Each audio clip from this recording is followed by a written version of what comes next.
অভিনয়টা অভিনয় করব বা একটু হলেও আপনাদের সামনে ডেভেলপ করব, এই ধরনের কখনো ওই ধরনের প্রস্তুতি বা আমি জানতাম না যে আমি এই পর্যায়ে আসবো বা আমি এরকম একটা কিছু একটা করবো। আমি ছোটবেলা থেকেই স্বপ্ন দেখতাম আমি একজন আর্টিস্ট হব, পেইন্টিং করতাম।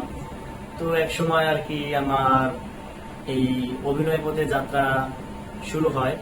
আমার মনটা ওইদিকে চলে যায় যখন আমি ক্লাস 8-এ পড়তাম। তো তখন আমি একটা স্কুলে, আমার স্কুলে না অন্য একটা স্কুলে যখন অনুষ্ঠান হচ্ছিল, তো আমি তো আগে আমার স্কুলে কিছুটা অনুষ্ঠান বা কোনো নাচ গান সাংস্কৃতিক কোনো অনুষ্ঠান হলে আমাকে তারা ডাক দিত বা আমি ওখানে অভিনয় করতাম। তো সেক্ষেত্রে অন্য একটা স্কুলে যখন অনুষ্ঠান হচ্ছিল, একটা সাংস্কৃতিক অনুষ্ঠান, তো সেক্ষেত্রে তারা আমাকে বলে ওখানে যাওয়ার জন্য বা তারা আমাকে ওখানে নিয়ে যায়। তো সেখানে মানুষের সামনে অনেক মানুষ ছিল স্টেজে। তো এতগুলো মানুষের মধ্যে আমি যখন স্টেজে উঠলাম, একটু নতুন নতুন প্রথমত একটু ভয় কাজ করছিল।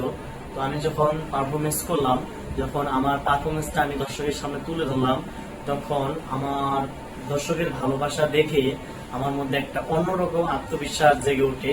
তো সেক্ষেত্রে তখন থেকে আসলে অভিনয় একটু একটু আমার ভালো লাগা শুরু করে, যে না